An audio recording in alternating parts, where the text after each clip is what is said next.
Olá, nós temos percebido que muitas pessoas estão em crise com relação às suas crenças, quanto à sua religiosidade ou à sua espiritualidade.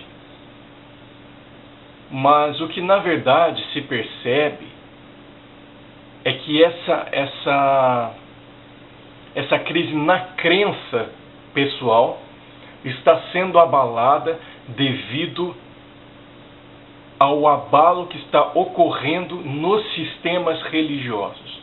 Porque muitas vezes as pessoas entendem a sua crença de acordo com algum grupo denominado de religioso, onde ali há um conjunto de pessoas que pensam da mesma forma, que têm a mesma forma de crer. Então a crença, na verdade, deixou de ser algo peculiar, particular, da maneira que eu vejo, para ser algo coletivo. Ou seja, se certo grupo crê assim, então eu me insiro nesse grupo e passo a crer e a pensar da mesma forma. Se logo esse grupo está em crise, eu, que estou inserido nele, acabo entrando em crise. Então é isso que eu vejo e percebo que está ocorrendo. E nessa crise da crença particular, as pessoas geralmente estão envolvidas em medo. Isso devido a um contexto histórico da religião, desde a Idade Média, onde a igreja, falando aqui do cristianismo católico romano, impôs muitas regras e muitas maneiras de pensar e detinha o conhecimento ao ponto daquele que desconfiasse ou questionasse as ordens da igreja era considerado um herege e até condenado à fogueira e outros tipos de tortura. E esse medo percorre na história, onde as pessoas, em várias denominações, instituições religiosas, sentem ainda esse medo diante do inquisidor, se é que podemos falar assim. Há uma aceitação de tudo que se fala, de tudo que se ensina, sem a possibilidade de questionar. E se houver um questionamento, é considerado uma rebeldia ao líder ou ao grupo religioso. Então, em meio a essa crise de crença, as pessoas se sentem assim. Até mesmo com relação ao objeto, ao ser da sua crença. Ou seja, como eu vou questionar aquele que eu creio? Como eu vou questionar Deus? Como eu vou questionar a Bíblia? Há um certo peso por isso, um peso de culpa. E muito devido a esse contexto histórico, essa mentalidade que percorre a história.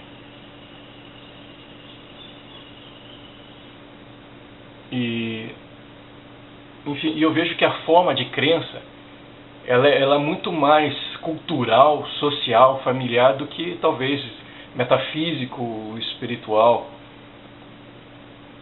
Por exemplo, alguém que mora em uma favela, alguém que não tem condições ou posse financeira, pensa em sua crença e na forma que crê é diferente de alguém que tem posses ou é considerado rico nessa sociedade.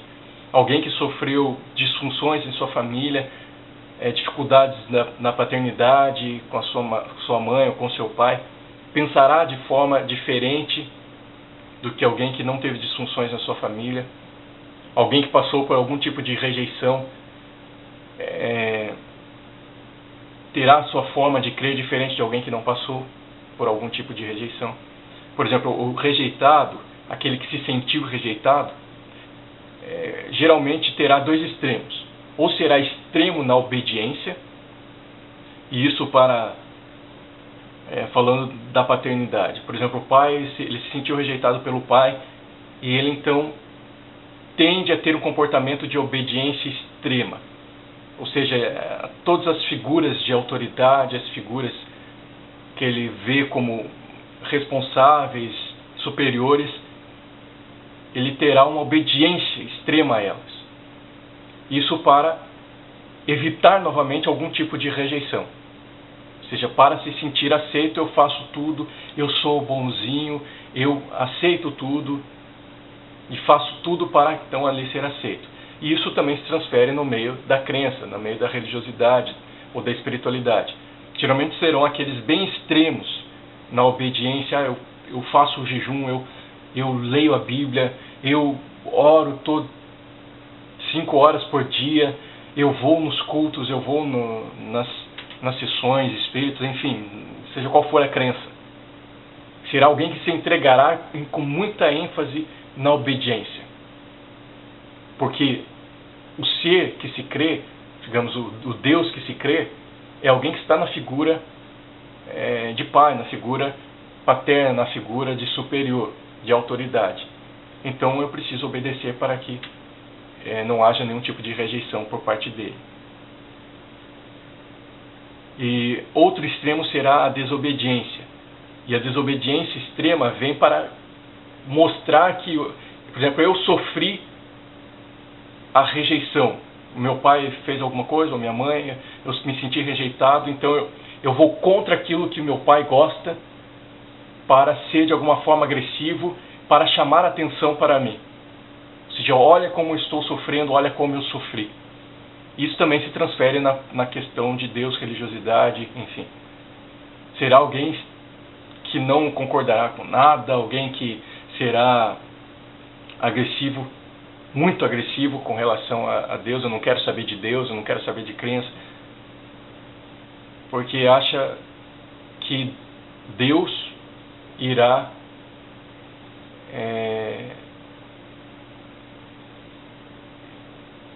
lhe ver como alguém que está sofrendo demais, então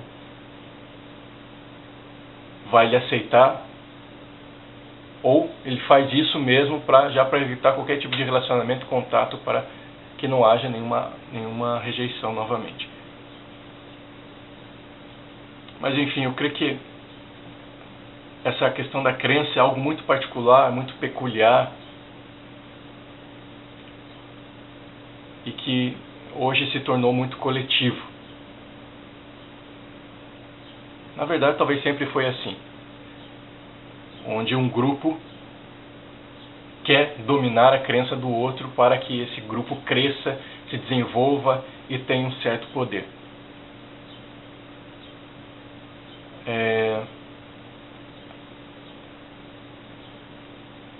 Mas eu vejo que podemos ser mais livres. Talvez não ecumênicos. Talvez o mesmo Deus que eu creio não seja o mesmo Deus que o outro crê, ou que seja da Umbanda, do cristianismo ou de tantos outros sistemas religiosos. Mas respeitar a forma do outro crer e sermos menos fundamentalistas. Eu tenho um fundamento. Fundamentalista é aquele que tem um fundamento e quer impor o fundamento de forma forçada. E talvez fundamentalista também seja alguém que queira muito chamar a atenção,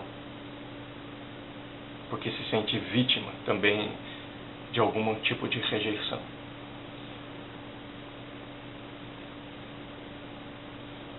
Mas enfim, que possamos crer,